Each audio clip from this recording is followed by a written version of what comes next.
সালাম আলাইকুম রহমতুল্লাহ বারাকাতু। কেমন আছেন সবাই? আশা করি সকলেই ভালো আছেন। আমিও আলহামদুলিল্লাহ ভালো আছি। তখন কেমন ভালো আছি আপনারা দেখতেই পারতেছেন। লইছিলাম রুটি বানাইবার লাই, এর মধ্যে আইসে মালিকের ফোন, বলতেছে তাড়াতাড়ি করে মকরুনি বানাইবার লাই। মকরুনি কিতা চিনেননি? মকরুনি হইল পাস্তা।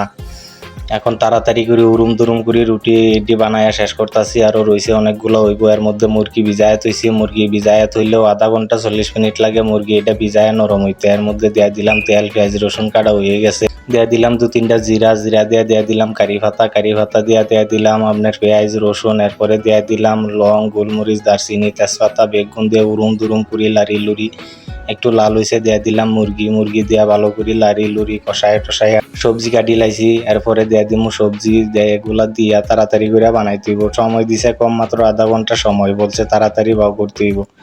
আধা ঘন্টা সময়, পাস্তা এত সময় লাগে না, তবে মুরগিটা ভিজতে অনেক সময় লাগে। লারি লুরি সব পাউসাও করে দিয়া দিলাম। টমেটো কুচি করে কাটছি দিয়া দিলাম। টমেটো দিয়ে একটু লাড়ায়া সারাইয়া বাউসাও করি। এরপরে দিয়া দিলাম সবজি, এগুন কাটি রাখছিলাম, সবজিটি দিয়া দিমু, মশলা দিয়া দিমু। এর মধ্যে মকরুনির পানি গরম করে দিছি। এই যে এটা হচ্ছে মকরুনি পাস্তা। এটা দিয়া দিলাম 2 প্যাকেট পানির মধ্যে সিদ্ধ দিয়া দিলাম। লড়াইয়া মরিচ টরিচ দিয়া বাউ করে বহাই দিলাম। মুরগি দিয়া দিলাম মশলা যা যা দরকার পরে স্বাদ মতো লবণ দিয়ে মশলা দিয়ে মিক্স করি। এই যে সবজি কাটলাম, সবজি কাটি, গাজর খোসা, আলু কাটি, সবজি কাটি দিয়ে এটার মধ্যে মিক্স করি লাইলাম। মকরুনিটা একটু লাড়া দিয়া দিই। লাড়া না দিলে এটা আবার তলে চাকা হয়ে যাইব, জট হয়ে যায়। তো লাড়া দিতে হইব। লাড়ি লড়ি বাউসাও করি। এরপরে মুরগি কষানি প্রায় হয়ে গেছে। দিয়া দিলাম পুরা একটা টমেটোর সস, 1.5 টমেটোর সস দিছি। একটা দিলে হইতো না, 2টা দিলাম। 2টা টমেটোর সস দিয়ে লাড়ি লড়ি বাউসাও করি। কষানি হয়ে গেছে, একটু পানি টানি দিয়া দিমু ঘুরি।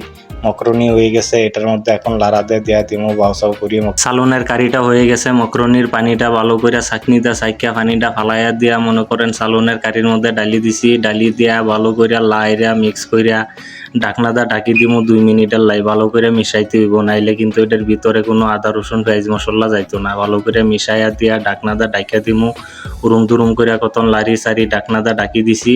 মনে করেন 2 মিনিটের ভিতরে খাওয়ার জন্য হয়ে গেছে তৈয়ার। আমিও উরুম দুরুম করে বানাইছি, এতারও উরুম দুরুম করে খায়া লাগবো। বাফের বেটা হুরকানের মতন প্লেটও ডালি দিবেন এমনি। ভিডিওটা ভালো লাগলে লাইক কমেন্ট শেয়ার করবেন। আজকের জন্য এই পর্যন্তই। ভালো থাকবেন, সুস্থ থাকবেন।